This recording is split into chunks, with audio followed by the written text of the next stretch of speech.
Let's focus on matters making headlines in the country, and we'll be crossing over to our city centre studios now, where we have Jared Okello, Member of Parliament in Nyando constituency. Good to see you this afternoon, Jared.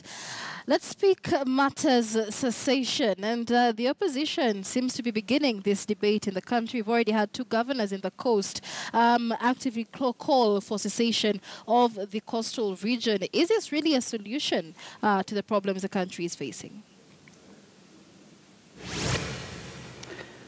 Thank you so much, Michelle. Nice to hear you. It's been a while. Firstly, allow me to delve onto this issue of Migingo, where our Kenyan brothers were arrested by Ugandan authorities and taken across to the other country. And the response that came from the Kenyan government, particularly the police chief, was that if indeed they committed such crimes, then they ought to have been taken to Uganda. And you ask yourself whether we have lost our territorial discipline and whether we have lost our sovereignty as a nation and relinquished it to Uganda, and whether indeed Kenyans from that part of the world mean anything to this country. It was a bizarre incident, and we hope that the Kenyan authorities would move with speed to settle this kind of matter so that my brothers can come back home and continue their livelihoods. Now, the talks of secession are not new to the Kenyan people. You heard, particularly from the coast, where this has come from, when they started talking about Pwani Sea, Kenya, and many other, I would call, groups have come up to delve into this matter and categorically say that they would want to secede and be part of their own country.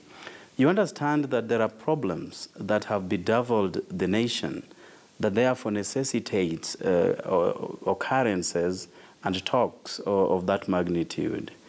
One fundamental problem we have as a nation is exclusion by the establishment or the past regimes.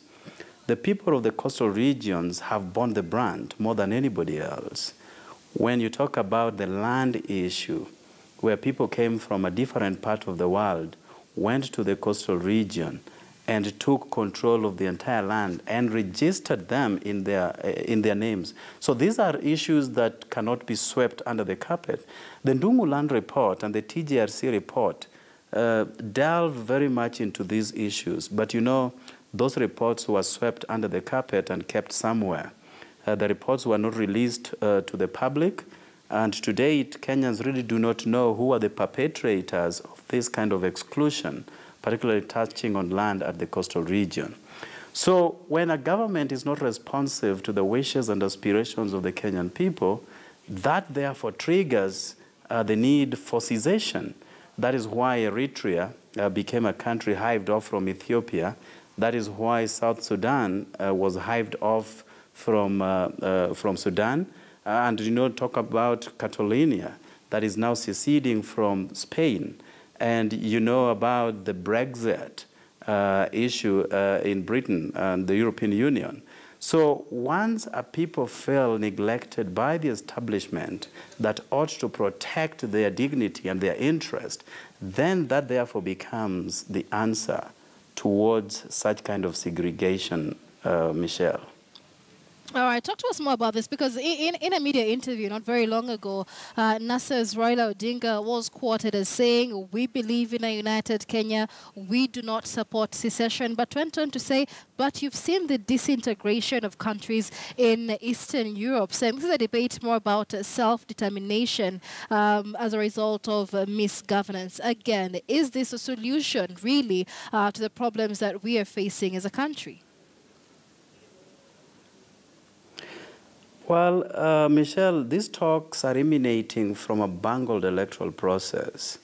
We know what happened on the 8th of August, when, even though days preceding that election, NASA had come out clearly to poke holes on certain fundamental reforms that ought to have been undertaken by IEBC and the government to ensure a credible poll. What therefore happened, having neglected all the undertakings, was an election that never mirrored the constitutionalism, never mirrored the tenets of the electoral laws, together with all the other enabling statutes. The election, as you are aware, then was subjected to a Supreme Court petition, which hence annulled Uhuru's illegal declaration as president and void the occupation of the office of the presidency by Uhuru Kenyatta.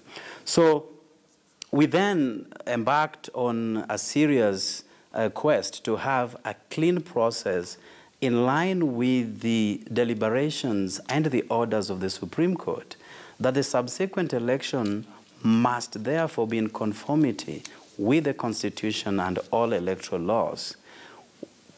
IEBC was found culpable, and a very harsh indictment was passed on this electoral body that and you know, the Supreme Court Chief Justice, the Chief Justice and the Supreme Court President made it clear that even if another round of election shall be carried out and IEBC fails to respect the tenets of laws, then the verdict will still be the same. So we said that in an electoral process, it puts a country into a very precarious position. Today, if you talk to businessmen, credible businessmen, I'm not talking about the Nairobi business community, the ragtag society. If you talk to credible business people, they will tell you that they have lost so much as a result of the current standoff that we experience as a country. So what we then said, that instead of putting this country into a quagmire, let us put our house in order. Let us push IEBC as an independent institution to exercise that independence in a way that even if it conducts another round of election, then that will be in conformity with all the laid down regulations, laws, and the Constitution. A week before the election, firstly, one very senior commissioner left the country, resigned, and poked holes on the conduct of the IEBC. A day later, the chairperson, this is not just a mere commissioner, the chairperson comes out to lay claim on how inept IEBC was, and that they were not, within the current circumstances, able to conduct an election that will mirror the aspirations and wishes and the will of the Kenyans. So we then said, with all this, please, for the heaven's sake, move back to the Supreme Court, put your case before the court so that they can, suo motu, extend the period of this electoral process, because we don't want to go into another round of a messed up election. All right, and of course, where we are today, we are in the same situation. So what we are saying, Michelle, is that with all this standoff, if you have a leadership that does not respect the will of the people, does not respect the Constitution, does not respect the dignity of the Kenyan people, then we may then start to be talking about self-determination as it has happened in other countries, Michelle. All right, let's discuss these demos. But let me also make it clear. Let's discuss these demos just before you continue. Let me make it clear that the opposition will be holding tomorrow. This again is in a bid to push for a fresh election under revised terms. But we've seen several critics coming in and saying the opposition is really trying to use this as a way to force themselves into power. Because initially you said you were not interested in an election to begin with, saying you will not be part of the ballot. Here you are, on one hand, calling for an election in 90 days. On the other hand, calling for an interim government for the next 6 months. Before the election, NASA said they are open to dialogue on how to have a free, fair, and credible election. The election has already happened. NASA still says they are still open to dialogue. What kind of work, what are the key issues that this interim government NASA has envisioned will be doing to ensure a free, fair environment within 6 months? Firstly, you have to understand, Michelle, that we do not recognize any election that was conducted on the 26th. That has the best terminology as a charade. It did not infuse the wishes of Kenyans. It did not reflect what Kenyans stand for. And in fact, one of the reputable international media house gave as an exit poll 27% of the registered voters who came to cast their ballot. But even if that does not really matter, you have the chairperson of IEBC coming out to say 48% of Kenyans came out to vote. Then, in a few hours, he brings it down to 33%. Then, in a few days, he moves it back to 38%.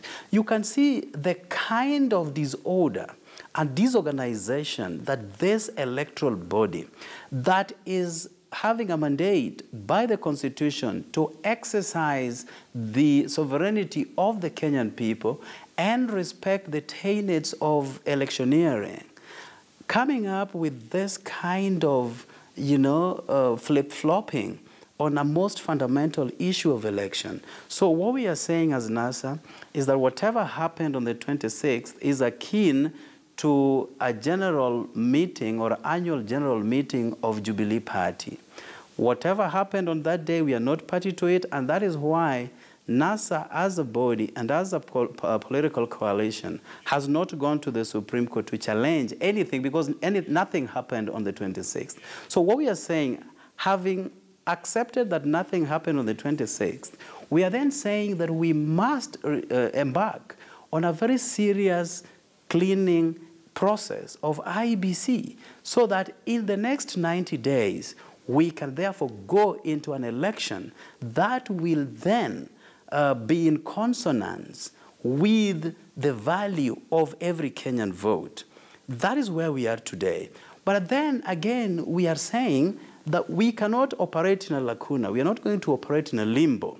We must therefore, as a nation, step back and come up with a transitional government, a temporary government that will then shepherd the entire process until that day that elections shall be carried out. And what we are also saying is that even as we do this, that government must therefore have the face of the Republic of Kenya.